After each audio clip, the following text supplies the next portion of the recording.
So I think it might be easier if I ask each of you to give a quick introduction. Both of you have quite a long background. If you can give a sense of what you've been doing and why you're here. Shall I start? Okay. Is it working? No? No. Okay. Try this. If the handheld doesn't work. I think we're trying to max out the sound so everyone can hear. We're maxing it out. Okay. 1, 2. Okay. Yeah, so my name is Andres Susi. I'm CEO and co-founder of Flirtic.com, a dating site. But in the morning you saw also Aldas Kervaitis, who is co-founder of Cherry Media, which I co-founded the Estonian part. So I've been also doing some investment business together with Alan Martinson, who we also saw. So it's basically pretty long background of investing in founding different internet and IT companies. But today I'm here mostly representing Flirtic.com, which is a dating service targeting young audience from 18 to 35. Those people who are not yet ready to get married, but at the same time are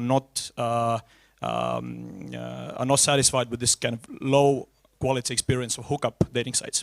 So we are giving the experience of kind of discovery dating, which is built around fun quizzes, matching games, and different stuff. So it's mostly about not about search and browse, but we say have some fun, and Flirtic will suggest you some people you might like to talk to.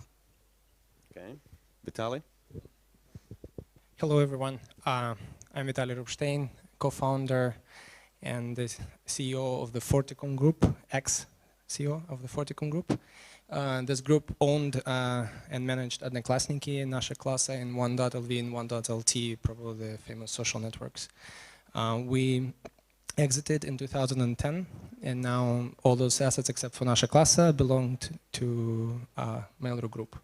So currently I am the founder and a partner of the Rubylight, a new technology investment fund. We invest into the growing companies in only 4 areas, and that would be social networking, communication, content sharing, and crowdsourcing.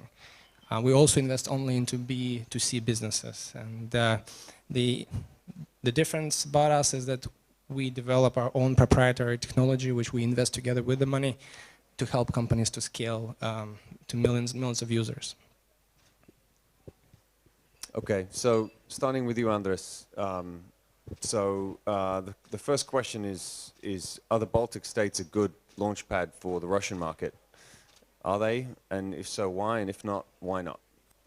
Yeah, I think that it really depends on the company. So for certain companies, it is. For us, for example, for Flirtic.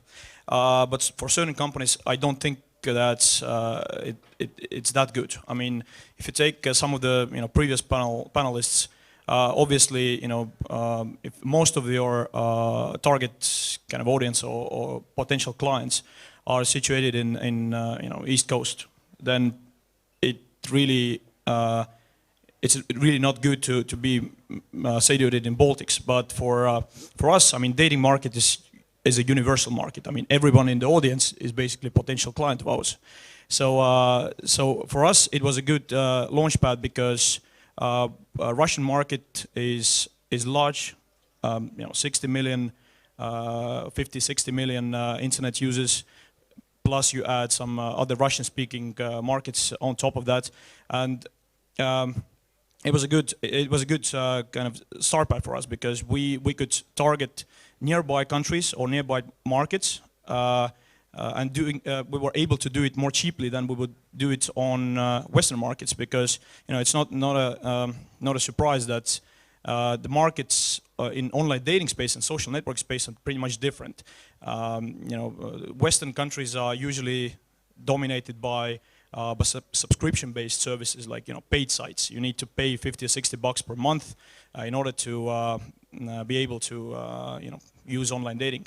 At the same time, if you go east, Baltics, Russia, Ukraine, and so on, it has been mostly about freemium sites. So the user acquisition cost and everything is also cheaper. So for us, it was easier to go out of here to try it out on Russian-speaking markets like Ukraine, Kiev, Moscow, than it would be to go target straight to London, New York, and so on.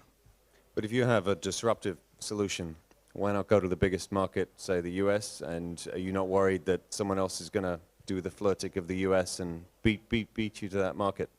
I mean, every disruptive technology also needs to be tested out. You need to test it out on hundreds of thousands of users, and dating in its nature is not viral. I mean, you don't usually go around talking to people. Oh, I'm on a dating site, right? So we need to kind of push those first users to.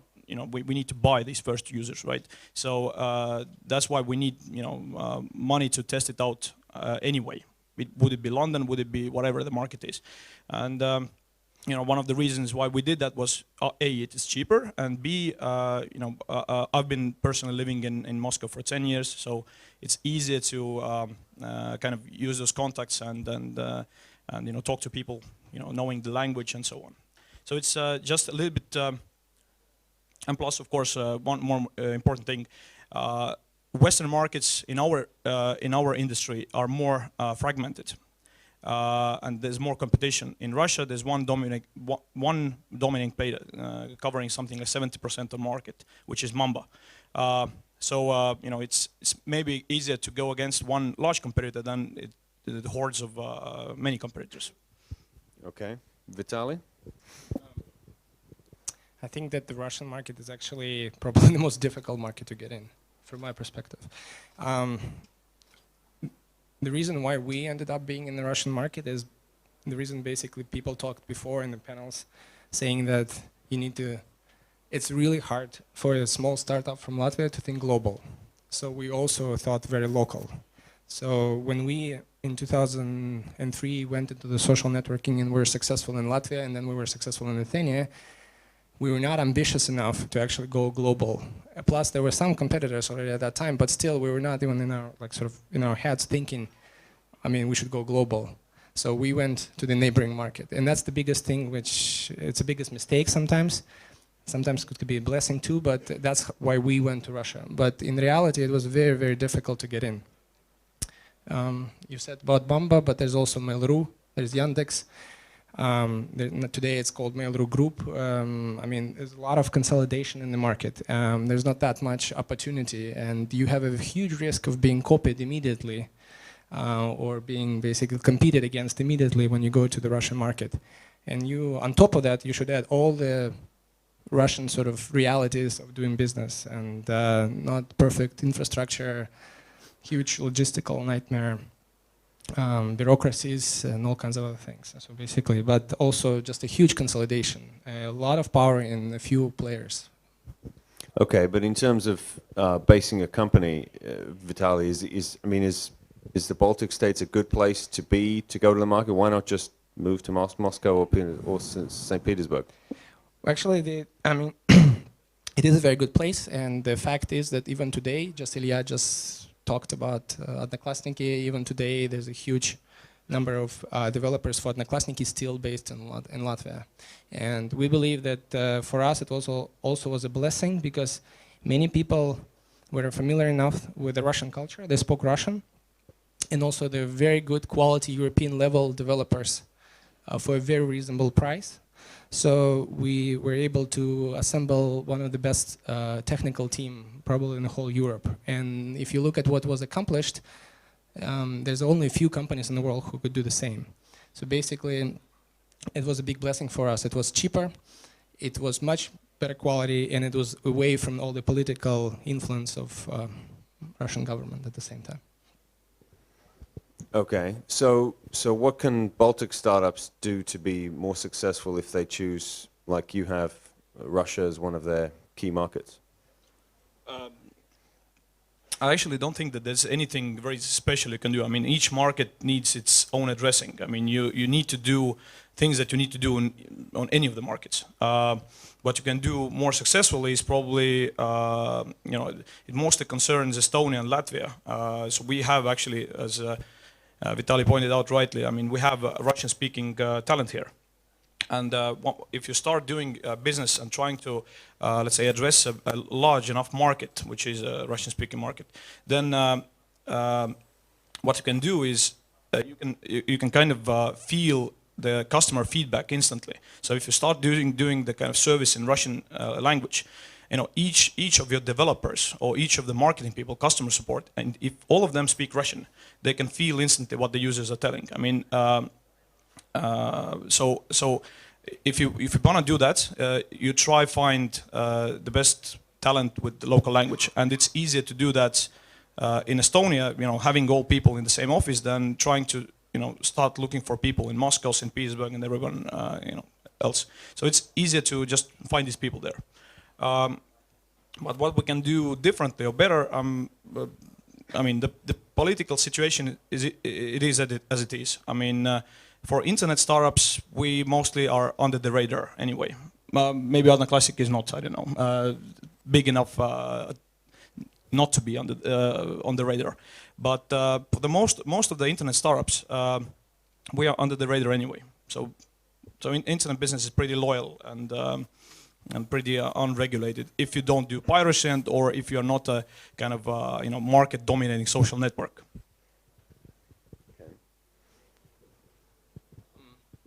Yeah, for us, I think one of the best things we did is we found the best investor to go in together.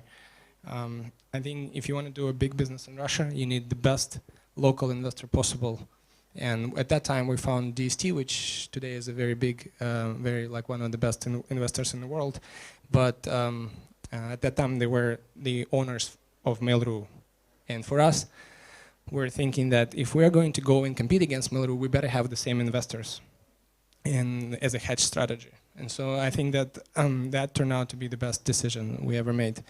And DST was a great partner for us. And I mean, it turned out that we were able to create our own company in parallel to Mail.ru, and everything was fine. And that they really helped us locally, so that we can just purely focus on the product. And they dealt with all those other issues and kept us free from those. Yeah, just to add on top of this, I mean, we also have investors with kind of US-Russia background. So it's a Cisco-backed investment fund called Almaz Capital, which is an investor in Yandex and in different other Russian-based companies. So it actually, I mean, it's a right kind of point there. So your investors can help you a lot in different kind of at least the connections and at least different understanding some local peculiarities and so on. So does that mean you need to pick an active investor? Because there's lots of money in Russia, right? So you need to pick someone that's going to actively take a almost daily role in your business. Is that what you're saying? No, I don't think that you need a kind of active daily investor or who's involved in daily business. But what you need is a smart investor. I mean, smart money. The people who know the industry and know the people in the industry. So that's different. I mean, it's much more difficult if you choose an investor whose daily business is actually pumping oil or growing cows or whatever it is. It's a little bit difficult to explain to him, and it might actually be even turn against you at some point. So try if you're looking at the investor from Russia or Russian-speaking markets, then I would definitely recommend going for a smart investor who knows what he's doing. So someone from the tech space. Yeah. Who knows that? Okay. Yeah, I think that there's not that many, but there's a lot of ex-real estate people now investing into internet. I would suggest to probably find the better ones. Yeah, so but you say there's not that many. So does that mean there's a limited pool to choose from, and if you find them, it's great. If you don't, forget it? Well, I think you can still try, but I think you can only grow to a certain size without a good local investor.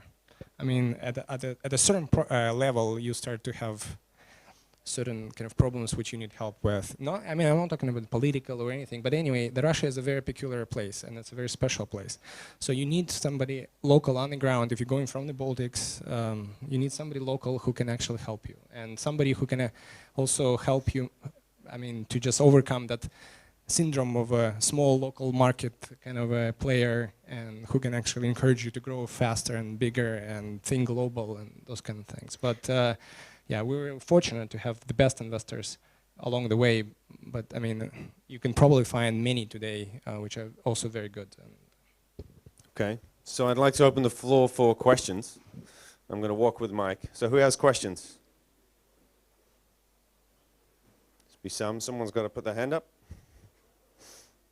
There we go. First round. So what would you advise startups in the Baltics if they want to expand to Russia, like besides the investing part, which we touched upon, to do? So what would be their approach? If I were to go to Russia again, I still would do it from Latvia. I think Latvia is the best place out of all the three republics.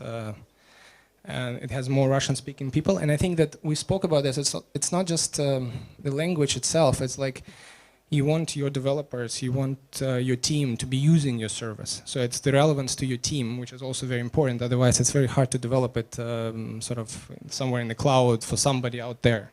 So you really need your own team to be using the service. So I'd still do it in Latvia because there's a lot of Russian-speaking developers, Russian-speaking managers, and product managers, all kind of things. So I would do that in Latvia. I will try to do it by myself to a certain size, and then after that I will look for an investor, and so that you can actually continue. But I mean, as I said, I mean, it's much harder to get into Russia than to get maybe into Poland or into any other sort of even thing in the United States, because Russia is a very, very difficult place to get in. It's a very consolidated, very powerful market, and it's a very difficult place. So I would suggest not purely focusing on Russia. I would suggest to have a diversification strategy. Yeah, I would agree, but the one thing I would still stress is that it depends a little bit on the startup. So Russian market is not, let's say, difficult in all its segments. I mean, there are still still segments or parts of the markets where you could go in a bit more easily even than it would be on a very well kind of penetrated and very competitive US market. But in that sense, I agree. I mean, in terms of just taking a ticket and going to a US, it's much easier. But yeah, again, it depends on the market segment that you're targeting. For our case, specifically, Russian market was easy to test out because we know how to buy ads from Google, right? And it's just many times cheaper to try it out and then see the engagement and conversions and everything to just test it out on Russian-speaking market. So basically, you're saying you can arbitrage a cheap Google AdWords with a large with a large community to aim at, and that's the rationale, effectively. I mean, the point was that if you want to test out a simple case, if you want to test out your landing page, I mean, would the button need to be green or blue, for example? Then trying it out with the keywords of dating in New York would be like tens of times more expensive than it would be to target it in Russian to the Russian audience, right? So this is what I'm talking about. I'm not talking about kind of the overall or the high, let's say, long-term kind of more cheaper and the arbitrage. No. Okay, but I guess you're also implicitly assuming that will apply to other markets. What you learn in Russia will be similar. Well, to a certain extent. Not everything, but to a certain extent, yes. Yeah, I would say that from our experience, pretty much the same thing. I don't agree, for example, that the local social networks are in any better position than Facebook in Russia. I mean, the fact is they're first movers. I mean, that's it. I mean, Facebook can get into Russia, they can get into any other country, but they probably missed the boat a little bit in Russia because they were like third or fourth or whatever. So that's the only reason. We operated social networks in Russia, in Poland, in the Baltics. The statistics was all the same. That's one thing, but one thing you need to remember also when you go into Russia, Russians like their country, especially right now, and they like Russian products. And I'm not so sure that you have to be very careful the way you market things. And especially when you market it from Latvia, because Latvia is not a friend country. So you need to be careful about that. Okay. Any other questions? Vitaly, you had Russian investment. Do you have a Western investment as well? Yeah, we were very fortunate. We actually had, first we had the local Estonian fund. Okay, I'll go with a yes. But most of it probably was Russian. And does it, is it why you were bought by Russians? Was there like any interest from Western side to buy into the Russian social media? Yes, of course. Yes, there was. And did the Russian investment play any role of why didn't the Westerners buy you out? I'm not sure what you're trying to say. We had 3 funds. Just, I'll be very quick. We had an Estonian fund, called at that time what called LHV, and then we had a Tiger Global and American fund from New York. It's one of the best. If you look today, they also invested in many other companies, any big companies which IPO today. And then we had DST. The reason why we did the deal with DST was purely, a financial kind of situation. And we also, DST had all the reasons to buy us because they had such a wonderful set of assets in Russia already, so nobody could compete with them. So I don't think that, it's other people could have done it, but DST was at the better position, basically, that's it. Okay. Any other, one more last question. Hi, I'm Ernest from Tripify, and you said you're looking to invest into crowdsourcing things, and at the same time you always say like think global. So my question is regarding crowdsourcing, do you recommend like going global and get something from everywhere, or you should specify more on decent sized markets and focus on higher quality of the information you get?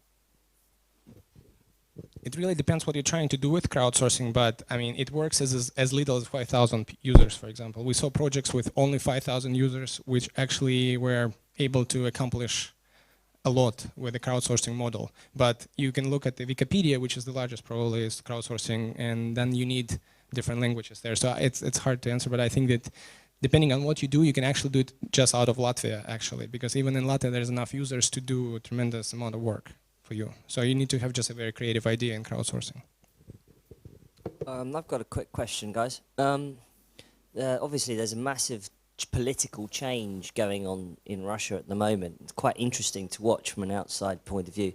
And social networks have been very much part of that.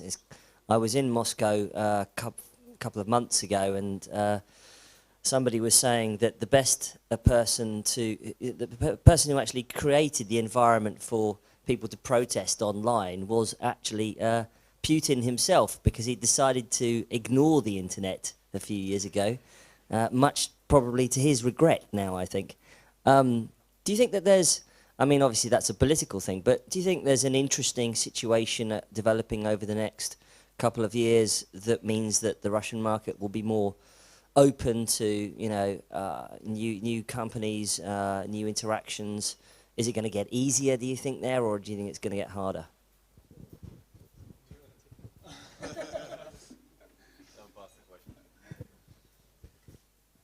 You're actually not that active anymore. Maybe you should take it. It's really difficult to say what will happen. No one kind of knows what will happen on the 4th of March, but we all know what is going to happen, right? So, actually, I think that there will be some, let's say, easiness on the internet market, let's say, internet communication as such. It will be very difficult to shut anything down after these things have been happening right now in Russian internet. But having said that, I think that they will, the government or whoever it is will try to control some of the resources, but not shut down anything, or let's say start pulling the plug at some important moments. So I don't think that there will be anything dramatically changing, and especially if you're not, if you're not a social network that can enable these kind of communications. Or you're not doing something very strategic, like, for example, search engine is doing, like Yandex, for example, or Google, right, or Facebook. I think, e-commerce, take anything else, travel, whatever the industry is. it's not going to be affected that much. You know, nothing going to change that much in those industries. But those kind of let's say strategically important industries, they have always been under the radar a little bit. You know, Google wanted to buy Begun at some point. They weren't kind of allowed, right? So. And I think that the same has been going on with the social networks. And for example, Yandex, government-controlled bank bought a kind of golden share there, so they wouldn't be sold to a strategic investor, and they, would go to be a public company. So these kind of important companies have been under the radar and under some certain control. But this doesn't concern the whole internet industry as such. Thank you.